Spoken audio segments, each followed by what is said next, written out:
Halo, assalamualaikum warahmatullahi wabarakatuh. Pada video kali ini kita akan mereview film yang berjudul Ninja Assassin. Film ini diterbitkan atau rilis pada tahun 2011. Tanpa basa-basi, mari kita saksikan alur cerita film Ninja Assassin. Di awal film kita akan diperlihatkan sekelompok yakuza yang sedang berkumpul, dan di sana pemimpin mereka sedang membuat tato dengan seorang pria gundul tua. Dikarenakan kuatnya tusukan jarum, pria tua itu membuat pemimpin yakuza ini kesakitan. Ia menegur pria tua tersebut, tetapi pria tua itu malah menyindirnya dengan mengatakan bahwa jalan yang dia pilih tidak lepas untuk kehidupannya. Mendengar ucapan itu, pimpinan tadi marah dan menodongkan pistol kepadanya. Ia mengancam akan menembak kepala pria tua itu apabila dia tidak menunjukkan respek dan hormat kepada pimpinan yakuza itu. Setelah itu datang seorang anak buah dari yakuza tersebut membawa sebuah amplop yang diduga mereka adalah sebuah surat. Ketika pimpinan yakuza itu menyuruh untuk membukanya, ternyata amplop itu berisikan pasir hitam. Pria tua itu terkejut dengan isi pasir hitam yang bertanda akan ada kematian yang terjadi pada mereka. Sang pemimpin yakuza bertanya kepadanya tentang apa pasir hitam ini. Sang pria tua itu menunjukkan tatonya yang bergambarkan ninja. Dia dulu pernah ditikam ninja, namun karena letak jantungnya yang berbeda, ia masih dapat bertahan hidup. Melihat gambar ninja itu, para kawanan yakuza mentertawakannya seakan-akan meremehkan ninja itu. Akan tetapi di tengah kencangnya tawa mereka, tiba-tiba salah satu kepala anak buah mereka putus ditebas oleh sebuah bayangan. Terkejut dengan itu, para yakuza ini mulai panik dan menembakkan pistolnya ke segala arah. Tapi sia-sia saja. Anak buah yakuza itu dihabisi satu persatu oleh bayangan yang tidak terlihat itu. Hal itu juga terjadi kepada pimpinan mereka.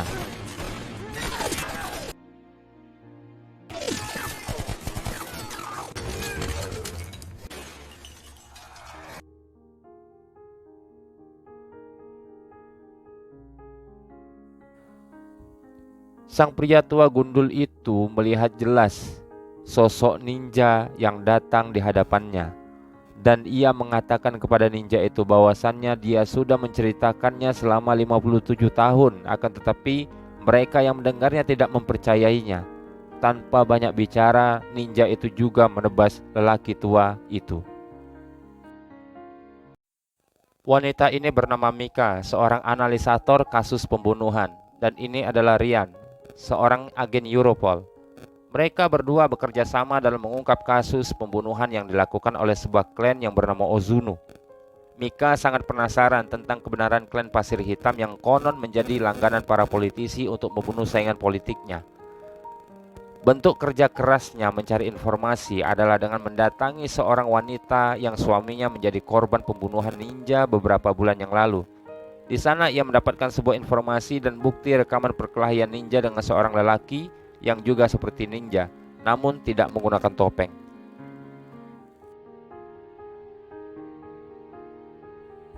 Karena beraninya Mika dalam menggali informasi tentang klan ini, ia juga mengalami banyak ancaman-ancaman yang datang kepadanya. Salah satunya seorang pria yang seakan-akan mengikuti aktivitasnya. Hal itu juga diungkapkannya kepada Rian, partner kerja Mika di dalam mengungkap kasus ini. Pada suatu malam, ketika Mika pulang dari kerja, ia menemukan lokasi apartemennya dalam keadaan mati lampu. Ia mulai curiga apa yang akan terjadi. Ketika ia memasuki lokasi apartemennya, ia melihat sebuah amplop, dan ketika dibuka, amplop itu berisikan pasir hitam. Dan tiba-tiba di samping Mika muncul seorang ninja yang ingin menebasnya, tetapi sempat dihalangi oleh ninja yang lain. Kedua ninja itu pun berkelahi satu antara lainnya. Ninja yang menyelamatkan Mika berhasil membunuh ninja yang ingin menebasnya. Mika menjadi ketakutan, tetapi ninja tersebut mengajak Mika berbicara. Ia mengatakan kalau ia bisa membantu Mika. Ketika ninja itu keluar dari bayangannya, ternyata ninja tersebut adalah lelaki yang terdapat pada rekaman kaset Mika. Mereka berdua pun saling pergi dari apartemen itu karena pasti ninja yang lain akan menyusul. Di mobil, Mika dan lelaki itu berkenalan. Lelaki itu mengatakan bahwa ia mendapatkan nama dari klannya, yaitu Raizo. Mengenal sosok Raizo, ia merupakan salah satu ninja klan Ozuno yang keluar dari klan karena berkhianat atas perintah pemimpin klan Pasir Hitam atau Ozuno. Ia diculik oleh klan Ozuno semenjak kecilnya dengan tujuan untuk dilatih menjadi ninja pembunuh ketika dewasa nanti. Di sini ia mengalami didikan yang keras dan kasar di masa kecilnya untuk menghilangkan segala rasa, baik itu rasa sakit dan rasa belas kasih kepada seseorang. Karena seorang pembunuh tidak akan memainkan perasaannya ketika ia dalam posisi terancam atau posisi ingin menghabisi lawannya. Akan tetapi di sini Raizo bertemu dengan gadis bernama Reiko. Reiko adalah sahabat Raizo di klan Ozuno semenjak kecil. Kedekatan mereka berdua dimulai ketika Raizo terluka parah kakinya akibat dihukum oleh ketua klan. Reiko kecil mengobatinya sampai dibesarnya mereka akrab. Dan Reiko lah yang membisiki Raizo kalau semua manusia itu pasti memiliki perasaan, terutama ketika mereka menggunakan hatinya. Menurut Reiko, apa yang diajarkan di klan ini adalah salah karena tidak mengajarkan perasaan dan bagaimana menggunakan hati. Pada suatu hari Reiko ingin pergi meninggalkan klan Ozuno. Ia mencoba kabur dengan memanjat dinding klan. Tetapi sebelumnya ia mengajak Raizo untuk kabur karena sejatinya kehidupan yang nyata adalah yang terdapat di luar klan itu. Akan tetapi Raizo menolaknya dan melepaskan Reiko. Tapi sayangnya ia dapat ditangkap. Keesokan paginya Reiko diikat di depan banyak orang. Ia dieksekusi oleh Takeshi, musuh bebuyutan Raizo semenjak kecil. Reiko dibunuh di depan umum dengan dihunuskan pedang ke dadanya. Raizo menjadi sangat sedih dengan apa yang sudah dialami oleh Reiko.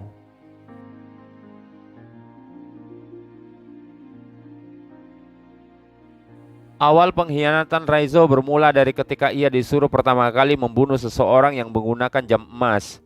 Raizo mengalami baku hantam dengan lelaki gemuk di dalam toilet. Walau sempat terancam posisi Raizo, ia dapat membunuh lelaki bertubuh besar tersebut. Setelah itu ia dibawa oleh ketua klan Ozuno di atas gedung untuk mengeksekusi salah seorang anggota yang berkhianat atas klan. Ketua pada waktu itu memberikan pedang kepada Raizo untuk mengeksekusi pengkhianat itu.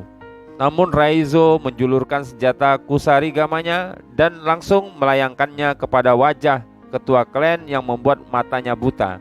Dari perbuatan Raizo itu, ia dihajar habis-habisan oleh para ninja yang lainnya, sampai ia terjatuh dari gedung dan mendarat di kolam renang dengan penuh darah.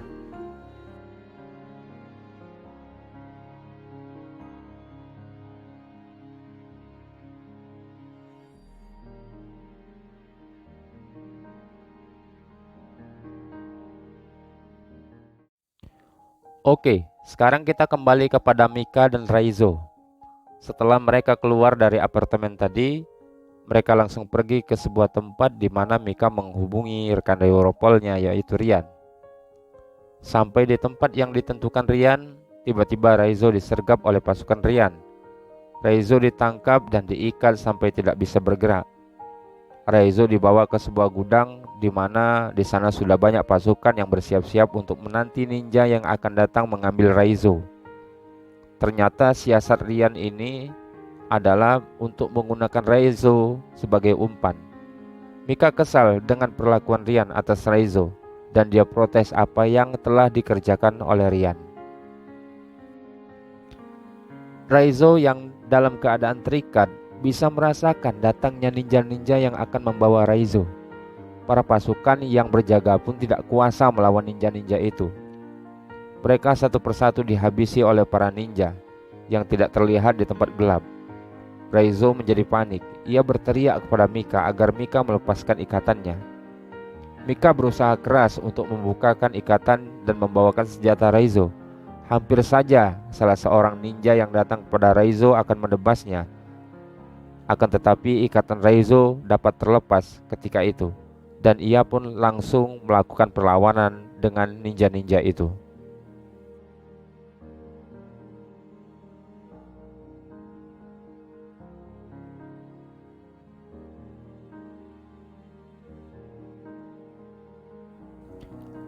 Pertempuran Raizo seorang diri melawan banyak ninja pun berlanjut.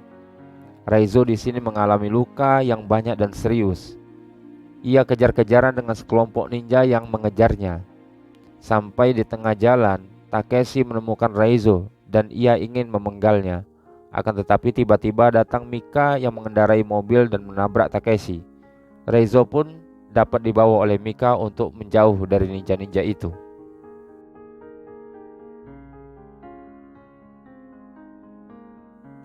Raizo dibawa oleh Mika ke sebuah apartemen. Di sana Raizo tanpa sadarkan diri karena luka yang banyak dideritanya. Mika pun tidak dapat berbuat apa-apa karena pasti setelah ini Raizo akan ditangkap oleh Takeshi dan komplotan ninja yang lainnya. Namun di sini Mika menyelipkan GPS di badan Raizo agar ia tetap dapat dilacak keberadaannya. Setelah itu, benar apa yang dipikirkan oleh Mika. Raizo dibawa pergi oleh sekelompok ninja. Mereka menculiknya dan membawanya ke markas klan Ozuno. Sampai di markas klan Ozuno, Raizo dihakimi oleh ketua klan. Ia diikat seperti halnya Reiko yang akan dihukum mati sebelumnya. Sebelum itu, ia disakiti dahulu oleh ketua klan. Barulah ketua klan menyerahkan kepada Takeshi untuk mengeksekusi Raizo. Ketika Takeshi bersiap-siap mengeksekusi Raizo, datanglah bantuan dari Europol yang membawa banyak pasukan dan kendaraan perang. Terjadilah perperangan antara pasukan Europol berhadapan dengan ninja-ninja itu. Markas ninja itu hancur lebur dan terbakar oleh bom yang ditembakkan oleh para Europol. Banyak ninja-ninja tewas tertembak di sini. Mereka kalah jumlah dan kalah senjata karena Europol membawa persiapan yang bagus dan matang dengan penerangan mercusuar agar ninja-ninja itu dapat dilihat secara jelas dengan kedua matanya.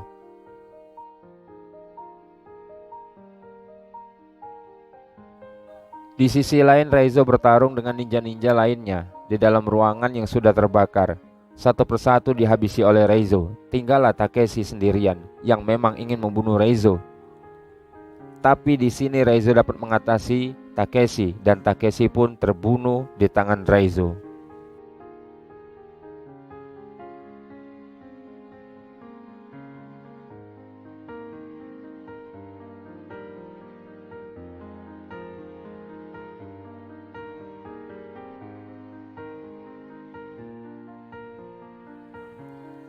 Setelah menghabisi Takeshi, Raizo mencari ketua klan dan ia menemukannya. Terjadi banyak perbincangan antara Raizo dan ketua klan.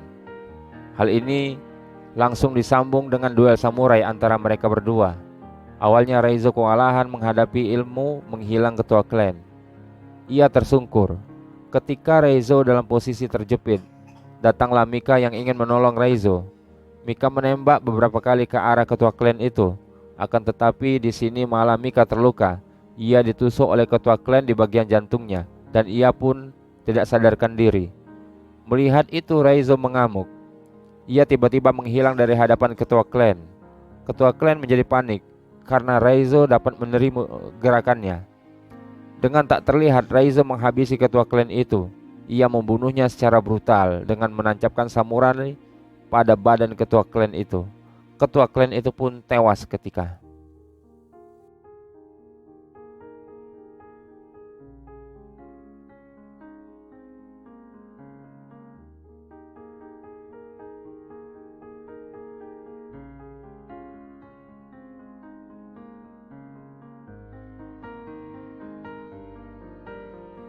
Mika yang terluka dibawa keluar dari ruangan di mana Raizo membantai ketua klan. Ia memeriksa Mika dan ia mengatakan bahwa Mika tidak akan apa-apa. Ketika medis datang, Mika tersadar dan mengatakan bahwa letak jantungku berbeda dari manusia biasanya. Rian pun yang melihat langsung lega dengan keadaan Mika. Di akhir film ini ditunjukkan Raizo sedang melihat-lihat sekitar markas klan Ozuno yang porak-poranda akibat serangan Europol. Ia mencoba memanjat dinding yang dipanjat oleh Reiko ketika kabur dan melihat pemandangan yang sangat indah di luar markas klan Ozuno. Dan film pun selesai. Terima kasih atas kedatangannya di channel kami, yaitu channel nonton singkat. Semoga kita selalu diberikan kesehatan lahir dan batin, terutama kesehatan dompet kita. Wassalam.